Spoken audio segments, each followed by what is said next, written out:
Oi, pessoas, tudo bem com vocês? Espero que todos estejam bem. Senti aí um pouco de falta de vocês, né?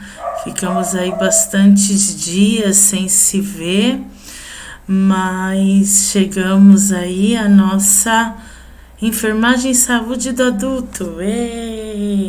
Essa aula aí vai até quando Deus manda, tem bastante coisa para a gente ver, tem algumas doenças que a gente não viu e vamos ver agora, tá bom? Então vamos embora.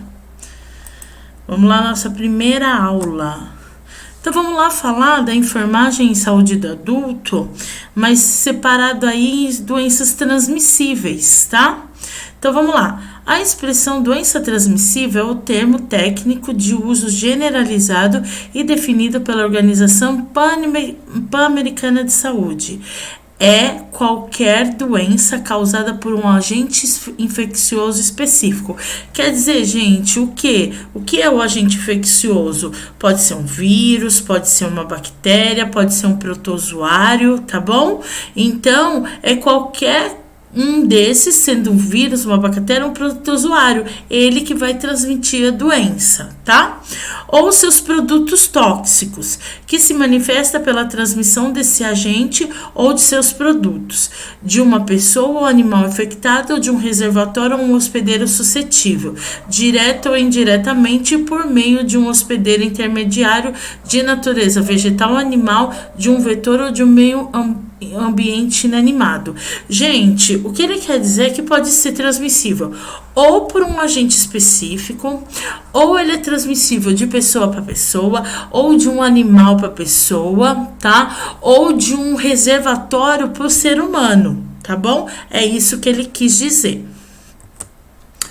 São doenças transmissíveis aquelas em que o organismo parasita pode migrar do parasitado para o indivíduo sadio, havendo ou não uma fase intermediária de desenvolvimento no ambiente. Então é aquilo, eu sou sadia, aí veio alguém e transmitiu, tá? Continuo dizendo, pode ser de um animal para mim, pode ser de uma pessoa para mim ou de um reservatório para mim, tá?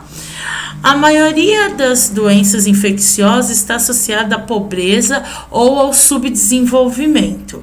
As doenças transmissíveis, especialmente as chamadas doenças tropicais, estão tão fortemente vinculadas à miséria que como suporte para as medidas de controle dessas doenças, pode-se propor combate à miséria, medidas de saneamento básico acessível a toda a população. O que ele quis dizer com isso, gente? Que os lugares com menos desenvolvimento, quer dizer, sem saneamento básico, tá? Sem uma estrutura, essas doenças são mais, as pessoas que moram nesses lugares são mais suscetíveis a essas doenças, tá? Por falta de saneamento, de estrutura, tá bom? Medidas de caráter permanente para suprir essa falta sairiam mais baratas em longo prazo e trariam o controle definido de várias dessas enfermidades. Quais são? Se tivesse uma estrutura melhor, com saneamento básico, com educação em saúde, ficaria mais fácil, mais barato você fazer um saneamento pôr um saneamento lá de esgoto nos lugares, né? Antes prevenir do que remediar, é bem isso. Então, antes a gente ensinar a população e tratar o local do que tratar a doença, tá? Porque é mais difícil você tratar a doença do que tratar o local, tá? Então, quais são as doenças? Febre tifoide, cólera, tracoma, que é uma doença dos olhos, tá? Doença de Chagas, leishmaniose, peste, esquistossomose e outras verminoses, tá bom? Acho que a gente vai estudar cada uma delas, tá? As doenças infecciosas podem assumir várias formas. Uma doença manifesta Uma doença manifesta é aquela que apresenta todas as características clínicas que lhe são típicas. Em contraposição, na infecção inaparente, o indivíduo não apresenta sinais e sintomas clínicos manifestos. Fala-se usualmente em uma forma subclínica ou assintomática da doença. Então, quer dizer que tem doença, gente, que não vai aparecer os sintomas na pessoa, tá? Ela vai transmitir, como a gente tá vendo aí, né, nessa pandemia, ela vai transmitir a doença, porém ela não tem sintomas, tá? Ela não tem sintomas clínicos, tá? Que é o que a gente chama de assintomático.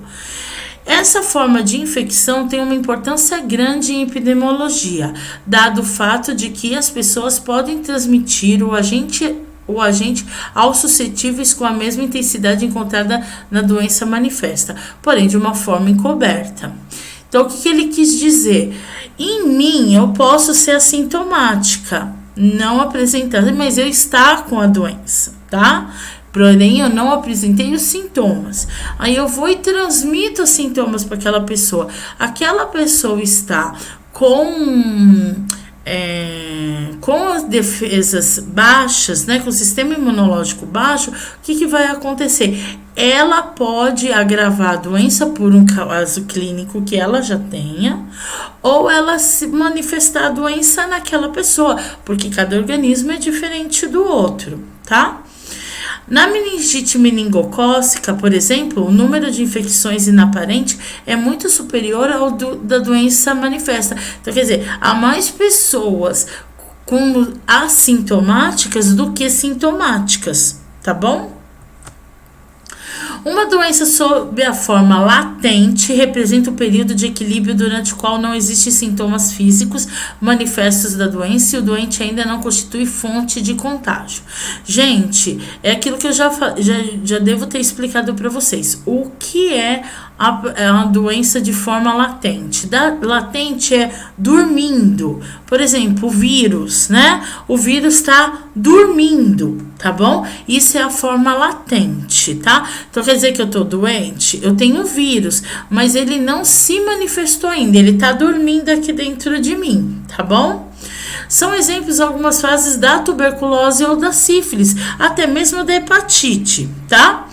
Na forma abortiva ou frusta, acontece que nem todos os sinais clínicos da doença emergirão acima do horizonte clínico. Quer dizer, nem todos os sinais e sintomas vão aparecer nessa fase latente. Às vezes não aparece nenhum sintoma, tá?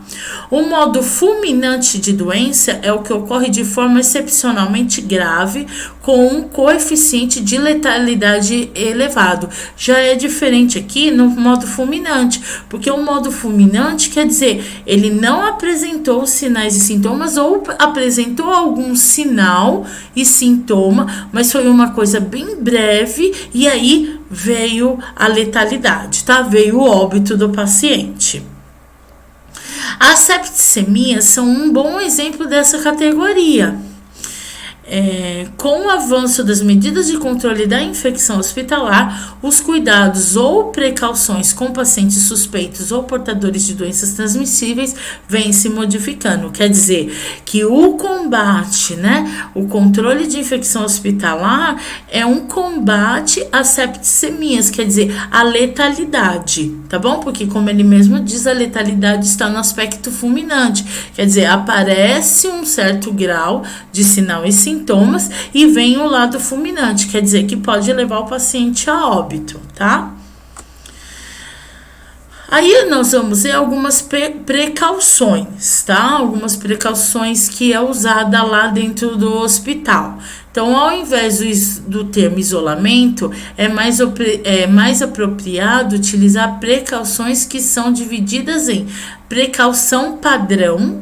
Aí vocês vão ver aqui quais são as precauções padrão, né? Tem a lavagem das mãos, o uso do avental, a máscara cirúrgica e o óculos de proteção e a caixa de pérfuro, né? De pérfuro cortantes. Precauções baseadas na transmissão. São cuidados baseados na forma de uma transmissão da forma de transmissão das doenças indicadas apenas durante o período de transmissão. Essas precauções subdividem em 3 grupos. Temos as precauções aéreas, por gotículas e por contato. A gente vai ver, tá? Então, a precaução por aerosóis. Quais são os EPIs que a gente usa para o combate de precaução por aerosóis? Quer dizer o quê? Que existe um vírus que ele é transmitido pelo ar, vamos supor assim, tá? Então, quais são as precauções que a gente usa? A lavagem das mãos. Aí nós temos a máscara N95, aí nós temos a máscara cirúrgica e o quarto tem que ser privativo, ele vai estar em isolamento. Precauções por gotícula, quando fala e sai aquelas gotículas, sabe? A gente não é só cuspindo, né? Porque às vezes a gente tá falando e tá saindo uma aguinha assim da boca da gente. Precaução por gotícula. Quais são as precauções? A higienização das mãos, a máscara cirúrgica também, tá?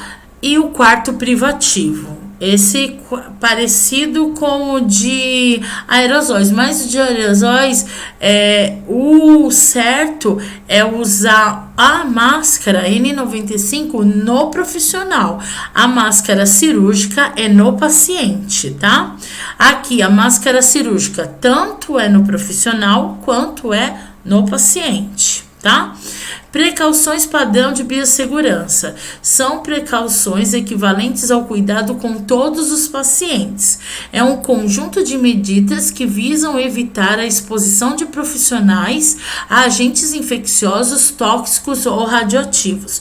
Convém lembrar que muitas medidas passaram a ser adotadas após acidentes com profissionais expostos com a perda de algumas vidas.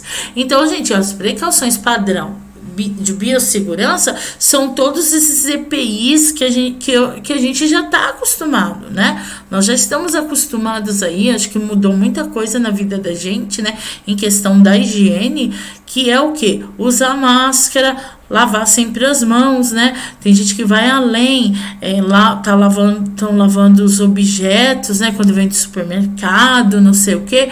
Então, essas precauções também são usadas faz tempo lá dentro do hospital, tá bom? Aí nós chegamos lá na terceira, que é precauções por aerosóis, né? Então, o que a gente usa? Faz a higiene das mãos, o profissional usa a máscara N95, no paciente a máscara cirúrgica e o quarto também tem que ser privativo, tá? Beleza? Agora a gente vai começar o que interessa para todos vocês também. Não que aquilo não seja, aquilo é super importante, mas é o que vocês mais gostam, do que? Das doenças, tá? Então a gente vai falar de um monte de doenças transmissíveis, beleza? Então vamos lá falar. Classificação das doenças transmissíveis. Doenças infecciosas bacterianas. Exemplo: tétano, furunculose, botulismo, gonorreia, salmonela, febre tifoide, tuberculose, meningite, difteria e outras. As doenças infecciosas por espiroquetas. Exemplo: sífilis, leptospirose e outras. Doenças infecciosas micóticas. Peniciliose, coccidioidomicose, as micoses e histoplasmose. As doenças infecciosas por protozoários. Doença de Chagas, a malária, a leishmaniose, a toxoplasmose e outras. E as doenças virais, como poliomielite, raiva, febre amarela, rubéola, herpes zoster, gripe, varíola, HIV, entre outros, tá? Então, eles subdividiram essas doenças por agente infeccioso. Então, a gente vai começar a falar ali da cachumba, tá? A cachumba, eu acho que todo mundo já viu, já ouviu falar da cachumba. A cachumba é uma doença antes tratada como infância, porque eu tive na minha infância, né, cachumba. Claro que tem adultos ainda que pegam cachumba, né, mas por causa das vacinação é menos comum do que antigamente. Eu digo antigamente, quem aí da minha idade ou acima dos 40, né, sabe que quando a gente era criança tem algumas doenças que eram da infância da gente, né? Cachumba é uma delas. Então, qual que é o CID da doença? B26. A definição de cachumba: doença viral aguda, comum na infância antes da imunização. Aquilo que eu acabei de falar. Quem é mais de 40 aí sabe que na nossa infância, porque não existia vacina, né? Tinha muita criança que pegava cachumba. O modo de transmissão: via aérea, através de disseminação de gotículas. Lembra lá dos EPIs que a gente tem que usar? Acabei de falar, o EPIs que a pessoa, os EPIs que o profissional tem que usar para precaução padrão, medicação por gotículas, então, ou por contato direto com saliva de pessoas infectadas. Sinais e sintomas: caracterizada por febre, aumento do volume, que é o característico, né, das glândulas salivares, geralmente a parótida, e às vezes as glândulas sublinguais ou submandibulares, tá? Então aí tá a fotinho, né, bem comum, da cachumba fica aquele negócio assim aparecendo. Qual que é o período de transmissibilidade? Que varia entre 6 a 7 dias através das manifestações clínicas e até 9 dias após o surgimento dos sintomas. O vírus pode ser encontrado na urina até 14 dias após o início da doença. Olha que contágio grande, porque você tá com vírus. Então, lá no 6º dia, no 7º dia, eu começo a transmitir e isso vai até 9 dias depois. Então, pode ser que esse gânglio, né, começa uma coisa bem pequenininha e às vezes a pessoa pensa que tá com alguma infecçãozinha no dente, alguma coisa, e está com a cachumba e está transmitindo a doença, tá bom? O tratamento: não existe tratamento específico, indicando-se apenas o repouso, analgesia, né, alguma medicação para dor e observação cuidadosa quanto à possibilidade de aparecimento de complicações, que é mais comum no homem, né? Quais são os cuidados com esse paciente? Então, é repouso, principalmente para os adultos, pois pode atenuar as complicações, embora não tenham chances de aparecer mesmo com repouso. Precauções com gotículas durante os 9 dias a partir do início do edema. Quer dizer, demasiou 9 dias, tem que já começar com precaução, né? Que é aquelas precauções por gotícula que eu falei: lavar a mão, uso da máscara, tá? O quarto privativo. É indicada a bolsa de gelo ou pomadas analgésicas nas áreas edemasiadas, né? Se o gânglio for aqui. Orientação e preparo psicológico dos homens em relação às complicações. Higiene oral rigorosa com água bicarbonada, quer dizer, muda o pH da saliva e impede a proliferação de germes. Lembra-se que é por gotículas, né? Tá líquida e pastosa e hipercalórica por causa da dificuldade de mastigação, por causa do gânglio dói para mastigar, por isso que tem que ser pastosa, tá? Evitar substâncias ácidas, observação dos genitais e mamas para detectar precocemente sinais de complicação. Lembra que os outros falam? A cachumba desce, então, aí é uma complicação. Tá? Desinfecção concorrente dos utensílios de mesa e dos objetos contaminados pelas secreções nasofaríngea. Então, quer dizer que tudo que for do paciente tem que ser lavado individualmente, tá? Por exemplo, não posso comer no mesmo garfo que ele usou, tem que lavar, tem que o utensílio ser separado, né? Roupa de cama, roupa de banho, copo, todas essas coisas tem que ser separado, higienizado separadamente, tá? Se o indivíduo apresentar orquite, coloca-se um suporte para suspensão dos testículos e administrar medicação específica, quer dizer que se descer, né, se esse edema descer dessa região e ir lá para os testículos, aí a medicação é diferente.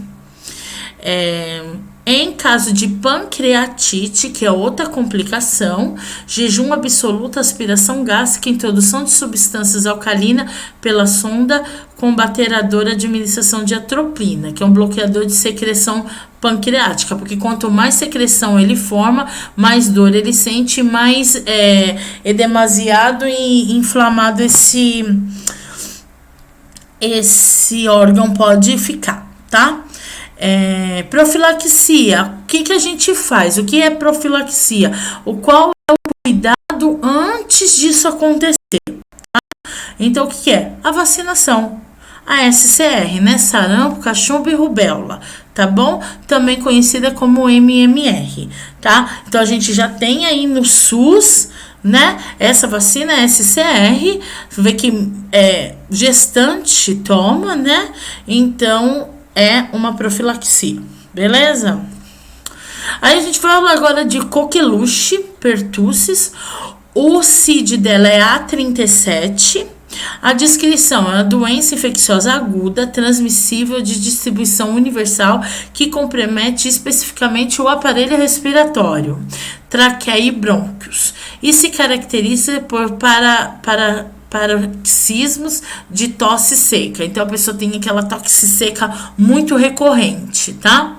O modo de transmissão. A transmissão se dá principalmente pelo contato direto de pessoa a pessoa com a pessoa suscetível através de gotículas de secreção orofaríngea eliminadas por tosse, espirro ou falar. Por gotícula. Lembra que eu falei? A gente fala, sai aquelas gotinhas lá.